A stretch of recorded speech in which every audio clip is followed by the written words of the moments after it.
That roof is on fire. Oh, we gonna take it high. Right, let's start with this example.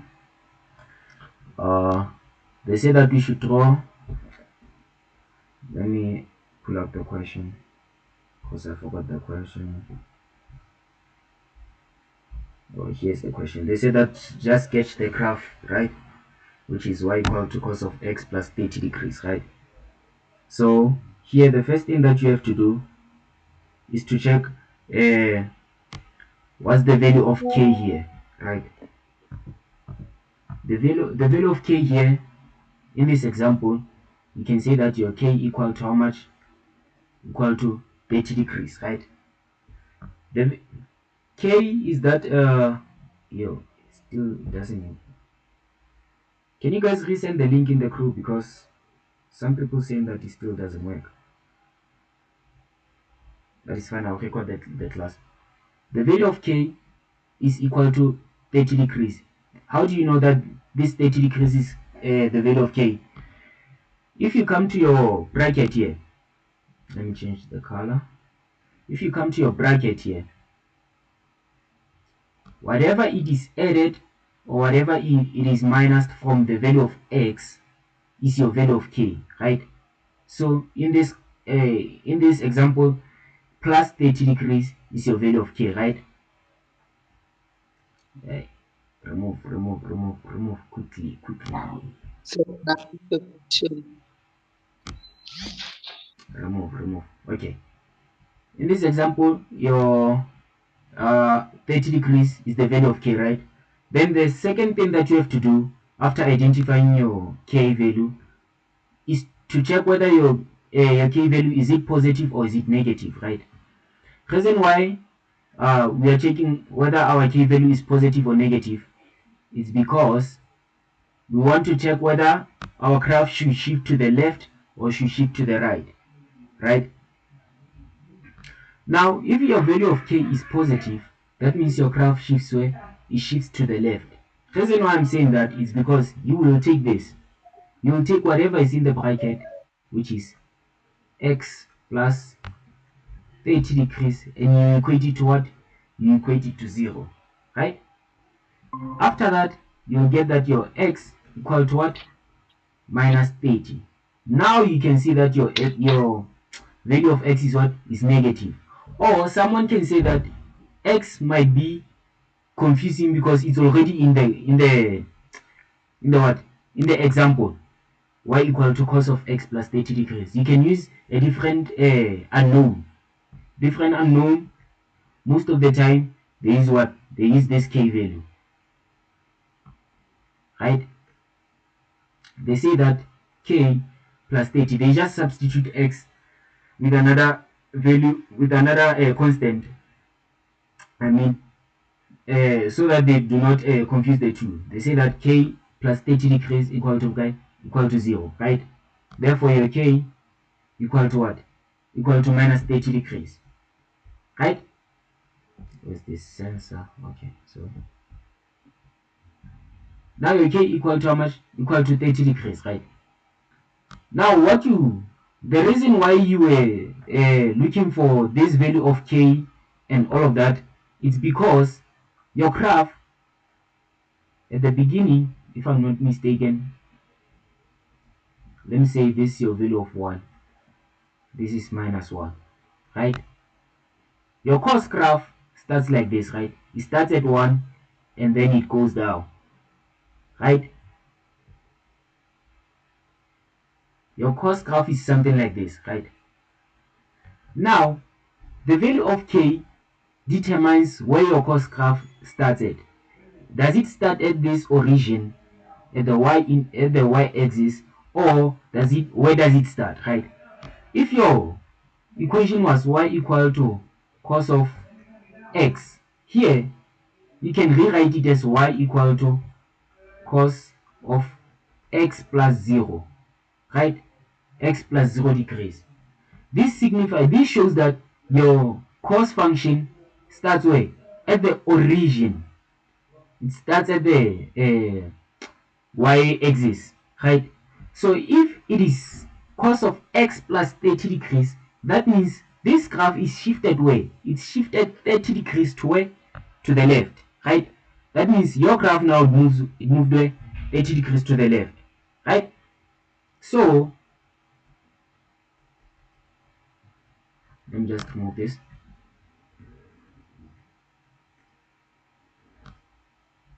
So in other words, now your graph is no longer going to look like this. It has to be something like, you see your one here, it was on the y-axis, right? Your one, this turning point here now will be somewhere here on the second quadrant, right? Let's say this is our minus 30 degrees, minus 60 degrees, minus 90 degrees, right? Also, not forgetting that your scale must be in the difference of the value of k. Reason why I'm saying that is because we want your graph to be accurate, right? That means if this is your 1 now this turning point here will now move from here to where? To where the value of 1 is and to where the value of 30 is. That means now your turning point will be here, right? Now this value that was here, let's say this is our let's just assume we are not saying it's up to scale, right? Let's say this is our 30 degrees here. If this was our 30 degrees, that means this point here is going to move where? It's going to move 30 degrees where? To the left, right? If it moves 30 degrees to the left, you're going to say 30 minus 30. How much do you get? You get 0, right? That means now your graph will be, that point will be where? It will be here. Let's say it's point P. Let's say this is point Q. Now your point Q will move here. Your P will be here, right? Now your turning point will be where? It will be here when you draw your cos function. It will be something like this, going like this, right? Now that's your cos graph, right? Now let me draw it up to scale, like the way they wanted it. Let me just remove this quickly. Please. Okay, here it is. Now, right, they said that we should draw our graph. My lines are not gonna be straight because it's a freehand drawing. Right, it's here, it's here, it's here, and it's here. Right, now we have to, the first thing that we have to do is to write our x values in the difference of what? Of our value of k, right? So this is minus 30 degrees, minus 60. You get it? I'm sure you guys get it now. Okay, it's gonna extend a little bit. Let's say this is our minus 180 degrees, right? This is our 180 degrees, right? If this is our 180, this is our minus 180 degrees. So now you want to calculate the value of what? Of your y, whereby your angle is denoted by 180 degrees. So you're gonna draw your table. You're going to use table form. Let me draw my table here. You're going to use table form. This. Why I'm saying that you're going to use table form is because table form actually is the easiest method to use when drawing graphs. So this is your value of x, this is your value of y, right? Your x is fixed, it's fixed, I mean, it's minus 180 degrees, minus blah blah blah. I think it's minus 135 degrees, then it's minus 90 degrees, then it's minus, yeah, I'm not sure. Actually, here I'm lying here. It's not 135 degrees here. I'm lying here. It's minus 150 if I'm not mistaken. But we won't be doing the whole thing because we have to start with the lesson now. it's minus 90 degrees. Then you're gonna have 0 degrees.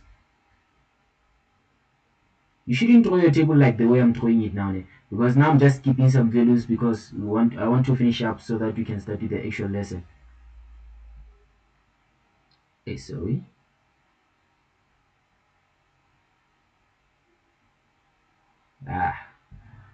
Blasphemy. What did I do?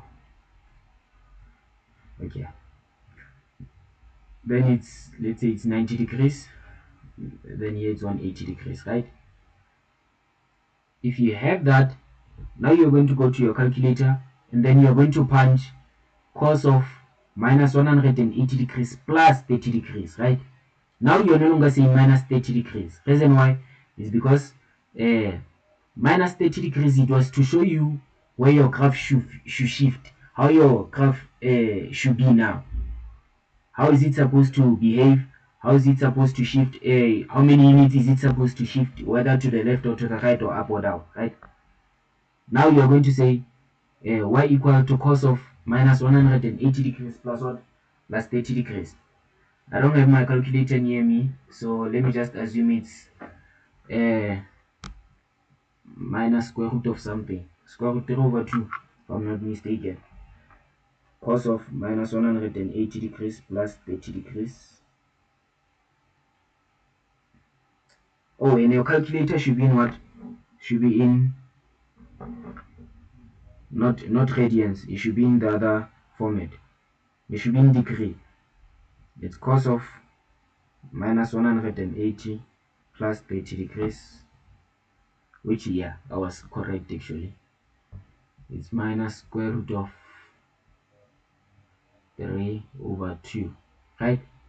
Therefore, let's go to minus 90 degrees. It's 1 over 2, 0 degrees. It's square root 3 over 2. Yeah, it's still visible there. Of 90, it's minus 1 over 2, minus 1 over 2. 180, it's minus square root 3 over square root 3 over 2.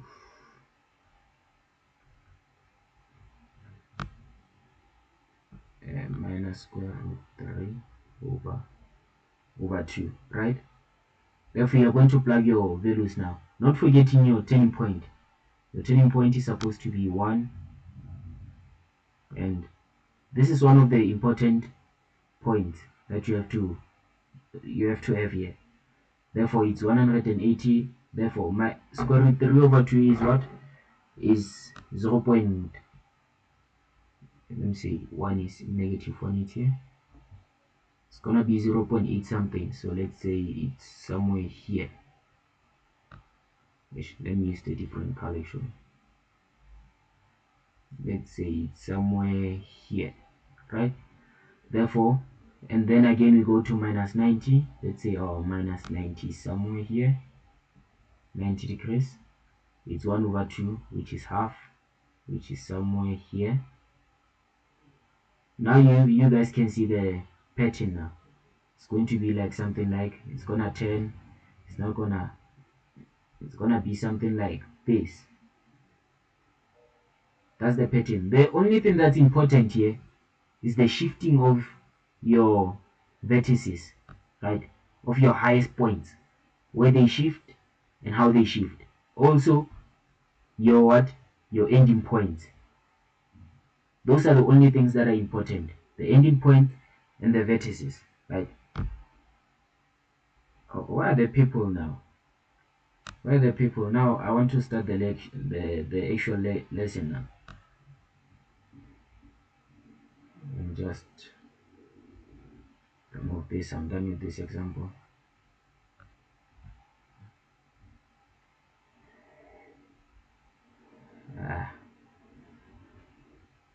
That's fine.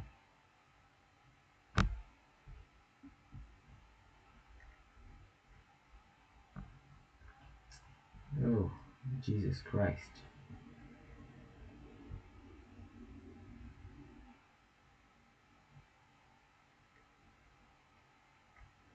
This thing will stress you. Please tell the others to join now. I want to start with the lesson now. If they do not join and I start with the lesson, it's gonna be on me now. Okay. Can you please give me 2 minutes? Let me just check what's going on. Still it doesn't. I don't know. So, oh.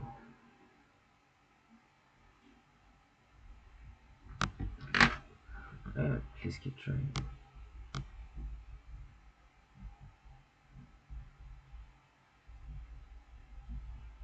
Close your app and open it.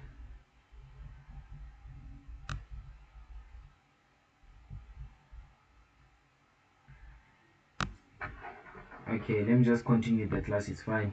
The others will join as well. I'll record and then send the recording in the group as well. So today the main topic will be investigating the effect of the parameter k and the parameter p on our trigonometric functions, right? We know that our parameters are unknown values. Our unknown values here, it's k. Okay, sorry. Our unknown values here is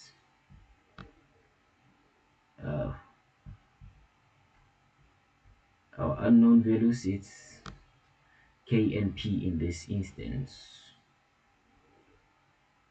Okay, it's fine.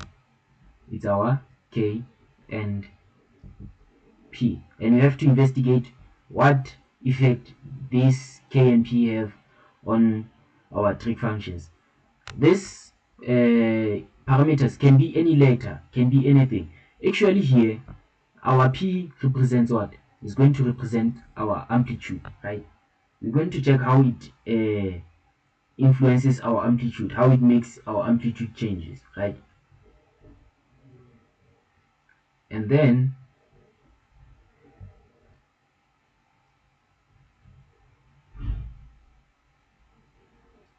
afterwards we're going to check, we have to describe the effect of our parameters in each trig function and sketch each graph that is affected by our parameter, right? We have to sketch how our parameter influences our graphs, right? Which is what we were doing just now before class started. So I think it's better if we start. Okay, here. Now we have to check the effect of our parameter when we do what? When we add our parameter. When we add our parameter to what? When we add our parameter to the angle that we are talking about, right? Meaning that we have to check the effect of the parameter k when it is either added or subtracted, right? What do we mean by this?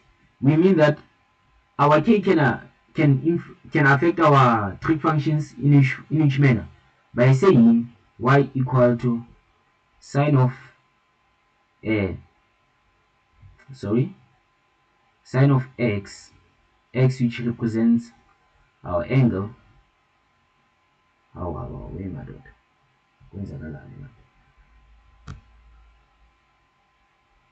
Sorry. Okay, let me just, here it is. Yeah, our x which represents our angle, plus k, plus or minus, also the other trig function will be cos of x plus or minus k. The other one will be y equal to tangent plus x plus or minus what? Plus k, right?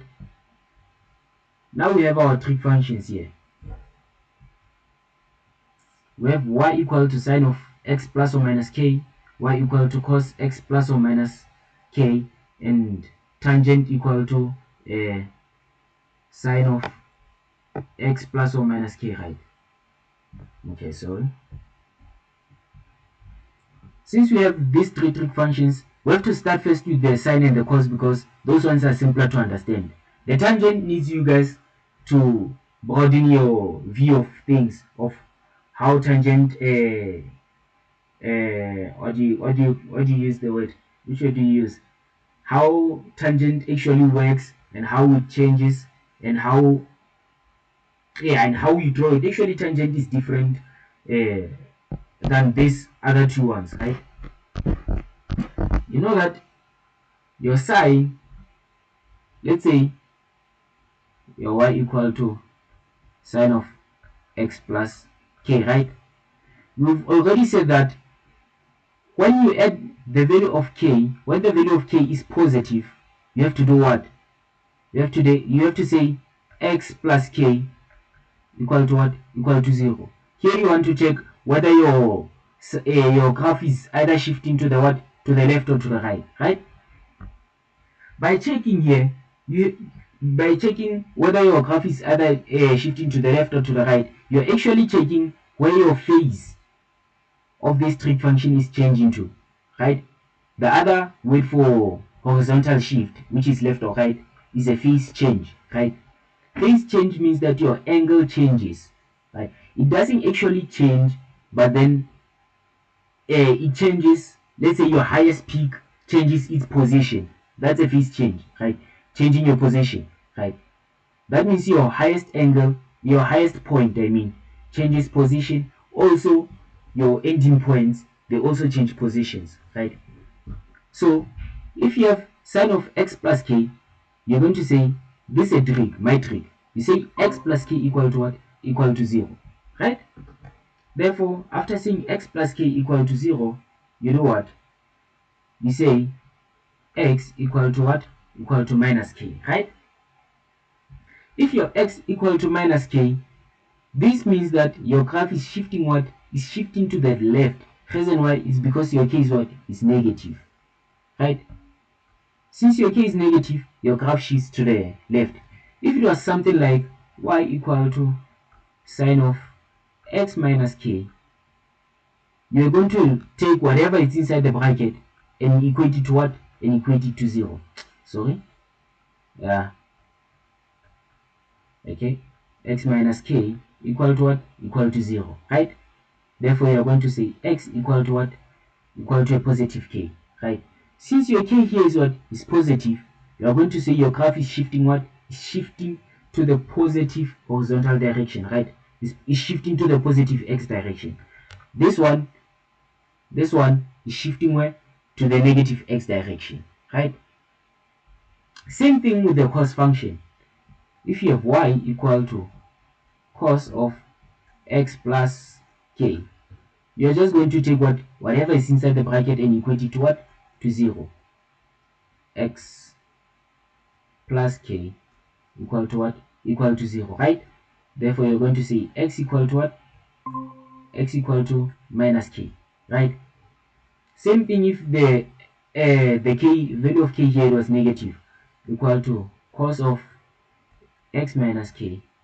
Therefore, you're just going to take whatever is inside the bracket, x minus k equal to what? Equal to 0.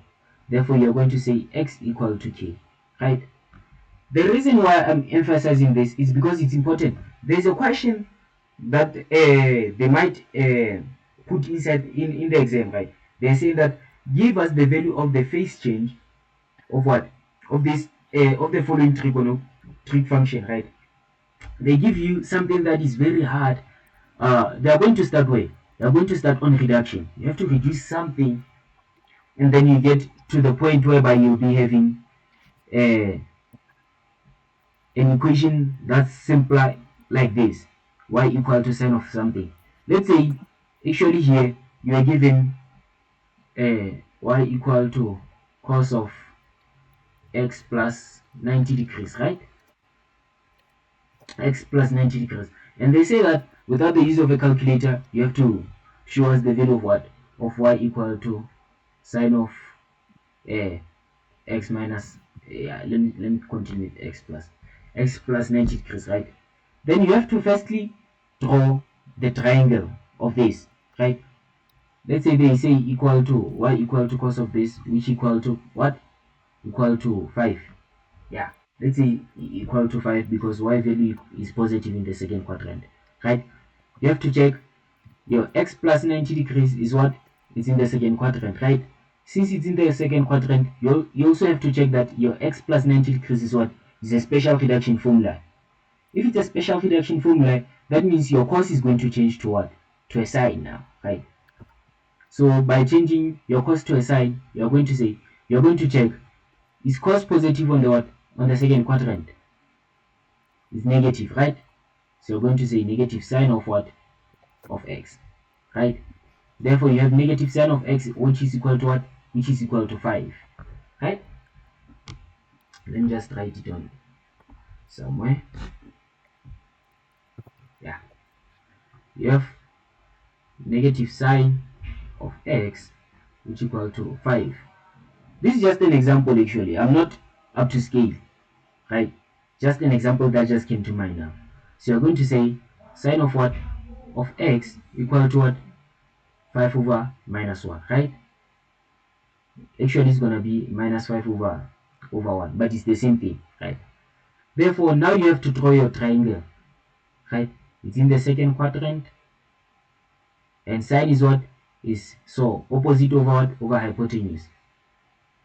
I made a mistake. It should have been, it's positive here, I think.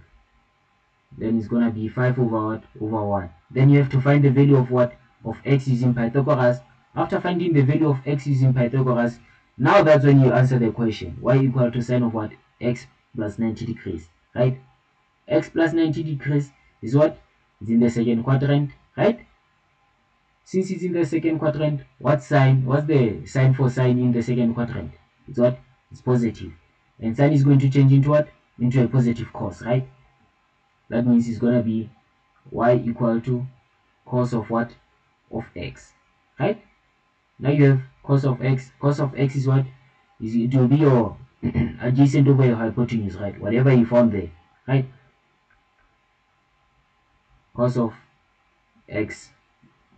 It's sine actually here. It's fine, right? It's sine of x plus 90 degrees, right? Now they are going to ask you, please draw the graph of this, of sine of x plus 90 degrees, which was that one, right? If they say, please draw the graph of this one, you're going to say x plus 90 degrees equal to 0. Therefore, you solve for x. Then, firstly, you draw the what? The original graph, which is sine of what? Of x. The reason why you're drawing the original graph is because you want to check where the peaks are, where the highest points on your graphs are, right?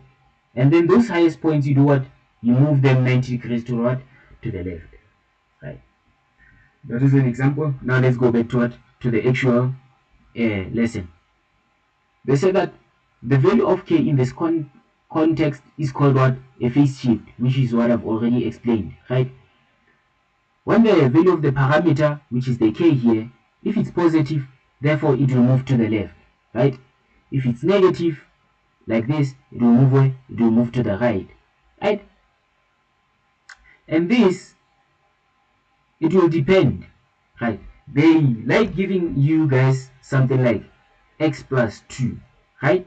Inside the bracket. This is not in degrees form. It's in what? It's in radians. That means it's x plus 2 what? Radians. Radians is another unit for measuring an angle, right? Now you have to convert this radians into what? Into an actual angle. That's why you say 2 rad multiply by what? Multiply by it's 180 degrees over what? Over pi. I think it's 2 pi here. No, it's 2 rad, right? Then radians will cancel radians. Then it's 2 multiplied by 180, which is 360 degrees divided by pi.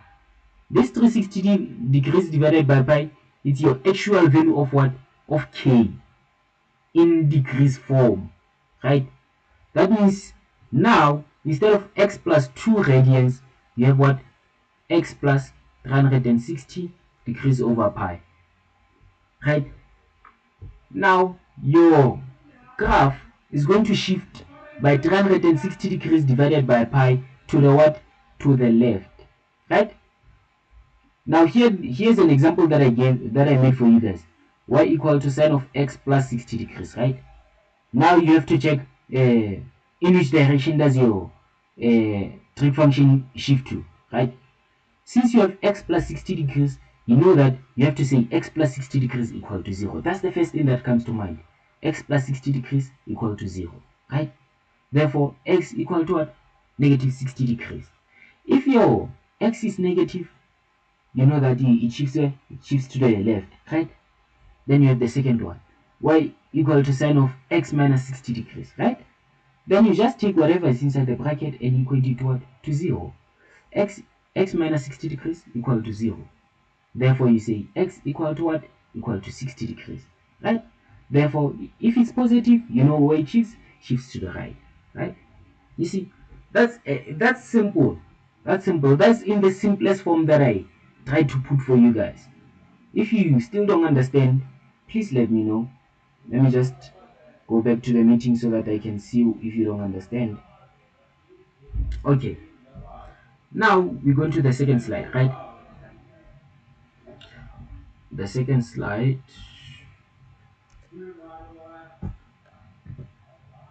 Right.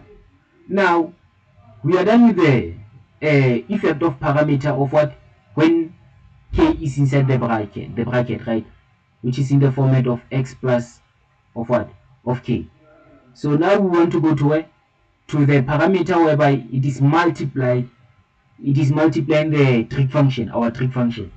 What I mean is, now we want to go to this format. Y equal to p sine of what? Of x, right? Our p in this content, in this English, sorry, English. In this context, is our parameter, right? We have to check how this value of p is going to affect the drawing of what? Of sine of x, right? I'm sure you guys already know that if you write this in this format of sine of x, you already know that there is a 1 here, right? Please show by thumbs up if you guys know that there is a 1 here. If you guys were told that there is a 1 here. Okay? Okay, let me just finish explaining that. Because if you multiply anything by 1, you're still gonna get that thing, right? Like saying 1 multiplied by a million. 1, 2, 3, right? 1 multiplied by a million is what? Is a million, right? 1 multiplied by 10 billion is what? 10 billion, right? So now, actually our sign graph has a 1 in front of it, right? And this one represents what? Represents the value of p, right? So p here is equal to what? 1. And also you guys in Cretan, you were told that whatever is in front of the trig function here represents what? Represents your amplitude, right? It represents how high your graph should be from what? From the horizontal axis, right? If your graph is like this, most of the time it's 1 here, right? This here is your what? Is your amplitude, this, right? This is your amplitude. Is the distance from what? From the x-axis to the what? To the highest peak, right? Which is your what? Your amplitude. Now we are going to dive deeper into it. Your amplitude now here, which is value of 1, we said is what? It's p, right? If p increases, by saying that if p becomes greater than 1, you can see that this also increases. This distance here increases. That means now your graph is, instead of being 1, let's say that drawing. Let's say our value of p is 3. Let's say we are given y equal to 3 sine of what? Of x, right? If your value of p here is 3, that means your highest peak now, instead of being 1, it becomes what? It becomes 3. That means your peak now has increased by the value of what? Of 3, right? It's going to be 3 multiply, right? Not 3 plus. It's going to be 3 multiply. Multiply by what? By the original value of p, which is 1, right? So it's going to be 3 multiplied by 1 is what? It's 3. That means now instead of your graph being just limited to 1 here, it's going to now saw the value of it will increase. Now you see the distance between the x-axis and the highest peak. Now is what? It has increased. It has now become what? Become 3. Instead of it being 1 here, right? That's what actually the value of p means. If p increases, it becomes greater than 1. Therefore, your graph increases what? It increases vertically, right? Vertically, it means that it goes higher and higher and higher and higher and higher, right? If this is node number 1, if p increases, becomes greater than 1, that means your peak increases as well. The second one is if p becomes less than 1, but then p becomes greater than 0, meaning that your p is in between. It is greater than 0 but less than 1, right? These three things mean the same thing. They mean the same thing, right? If your p is greater than 0, the reason why we are saying that it's greater than 0 is because if it is equal to 0, then it will be just a flat graph moving on the x-axis, right? And we don't want it to be a flat graph because now we won't distinguish between whether it is a cos or a sine graph, right? It can actually be a straight line if it lies on the x-axis, just like that, right? But then if p is greater than 0, we mean that there is at least a little bit of mountain that's greater than 0. Let me draw it here. There's a little bit of mountain that is greater than 0 here, but it does what? But it's less than 1 here. What do we mean? We mean that our peak now, instead of it increasing, it does what? It shrinks, right? It becomes smaller and smaller, right? Meaning that our our amplitude now decreases as well, right? Let's say the value of p here is what? Is 1 over 2, right? Which is 0.5. Therefore, we are going to have a graph like y equal to sine of 1 over 2 sine of x, right? Let me rewrite that. Okay, y equal to 1 over 2 sine of what? Sine of x, right? If our amplitude is halved, that means now it is what? It is less than the original, because the original is 1. 1 is greater than half, right? Our amplitude is what? Here is less than what? Less than the original. Let me just do this. Okay, our amplitude here is what? It's 0.5, right? So our graph is not supposed to be over 0.5. It should be like this. This is our new amplitude, right? So the thing here you have to focus on is the value of what? Of p. If p increases, becomes greater than 0, therefore your what? Your amplitude increases drastically, right? If your p is between 0 and 1, it is greater than 0 but less than 1, your what? Your amplitude shrinks, right? Now we have a special case actually, which I will explain later on. There's a special case which I will explain later on. Now the cos function, it does what? It follows the same rule, right? It follows the same rules. If p increases, that means also the cos what? The cos function, which is in this format, remove, yeah, the cos function, which actually starts here at 1 going down, let me say, yeah, the cos function, its amplitude is what? Is 1, right? If the value of p for the cos increases, meaning that it becomes what? Greater than 1, that means its amplitude does what? It increases as well, right? If its value of p becomes is written in between 0, it's greater than 0 but less than 1, it does what? It shrinks, right?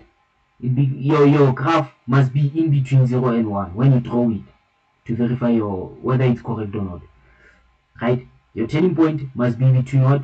0 and 1, right? Sharp. Correct. Here you're just following the same rules. You just have to get those rules. If p is greater than 1, then what happens? If p is greater than 0 but less than 1, then what happens, right? And if p equal to 1, then that's your standard form for your trig function, right? Then actually we just done here, right? Also again, please note that your p is always what? Is always positive, because we are talking about distance. There's no negative distance unless you go back in time. But then now you guys are not in the level of going back in time. You are just doing what? You are just calculating positive distances, right? So let's say you move from point A, which is, please move, okay. Let's say you move from point A, zoom in, yeah. Let's say you move from point A, which is here, right? You're going where? You're going to point B, right? In your guys' level of education, they told you guys you cannot calculate distance from here to here, right? Going backwards, but you can only calculate it from here going where? Going here, right? But then in our level, in the advanced level, I mean, you guys will be able to calculate distance from here to here, right? Getting a negative distance. You know what that's called? It's called going back in time, right? Going back in time is like you are calculating the distance that you guys walked yesterday, right? You cannot, if it is the present now, you cannot say that, nah, I'm in the past, I'm going to the present. No, but then you can go from the past to, from the present to what? To the past, right? But then if you're in the present now, you can say that I can go from the present to what? To the future, right? That's what I'm trying to explain here. You guys have positive distance, not negative distance. So the value of p is what? P is amplitude, and amplitude is what? Is distance from what? From the x-axis to the highest point, right? That means the value of your p must always be positive, unless there's a special case, right? The special case, which is what I'm going to talk about in the next slide, right? Did I press next already? Okay, here's the special case, right? If you check here at our table here, we have the value of p, which is what? Which is negative 3, right? What does negative 3 tell us? Negative 3, I said that the value of your p must always be what? Must always be positive, right? That means you're going to write the absolute of negative 3. The absolute means that whatever number you put in here must always be positive. It will always give you a positive answer, right? If it's a negative, that means if you write the absolute lines, the absolute lines of negative 3, it will give you what? A positive 3. If you write the absolute of negative 1000, it should give you 1000.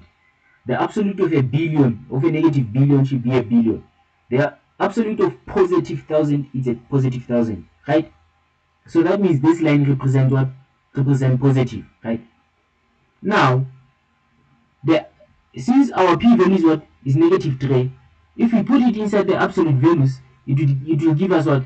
A positive 3, right? It's a negative 3 before. And then if we put it in the absolute values, it will give us what? A positive 3. And a positive 3, if I remember well, I said is what? It's greater than 1, right? If it's greater than 1, then what will happen to your amplitude? Your amplitude will what? Will increase. Now the distance from the x-axis to the highest point is no longer 1, is what? It's 3 now, right? Now that's why I wrote that it's stretched and it what reflected, right? Reflected means that when the value of your p is negative, it's reflected over the x-axis. Please know that it's reflected over the what? The x-axis. Unless if your graph is drawn like this. If your graph is drawn like this, then this graph will be reflected over what? Over the y-axis. But then if it's drawn like this, then your graph will be reflected over what? The x-axis, right? That's point number, the point that I wanted you guys to get actually, about the negative p-value, right? Just know that when you get a negative number, you just put the absolute values, the absolute lines, and then you just write equal to the positive of that number that you put inside, right? Then if that number is greater than 0, if it's greater than 1, I mean, therefore your amplitude what? Stretches. If it was negative 0.5 here, then we are going to get absolute of what? Negative 0.5, which is equal to what? 0.5, right? And your 0.5 is what? Is less than 1, but is greater than 0. That means your amplitude does what? It should be below what? Below 1. Your amplitude should be in this region, right? That's what I wanted to explain using for the negative amplitude, right? Now, for the tangent, this p-value is a little bit what? It's a little bit interesting actually. Your p-value does what to your tangent? It increases the steepness of the tangent. If it's positive, right? Let's say this is your x and this is your, let me do it fast because the time is almost finished. This is your asymptote, right? Your tangent function is something like this, right? If the value of p here is what? Is positive, that means your tangent reaches, right? That's what? The steepness increases. The steepness increases. If it's negative, that means your steepness what? It shifts now. It goes to the negative, it goes to the x-axis. So your steepness comes somewhere here. So guys, our class is about to end, the call is about to end. So I'll finish up the video and send the notes that I composed inside the group now. And I'm not sure actually if this will be our last class or what. But then we'll talk inside the group. So thank you for attending. Class may be dismissed.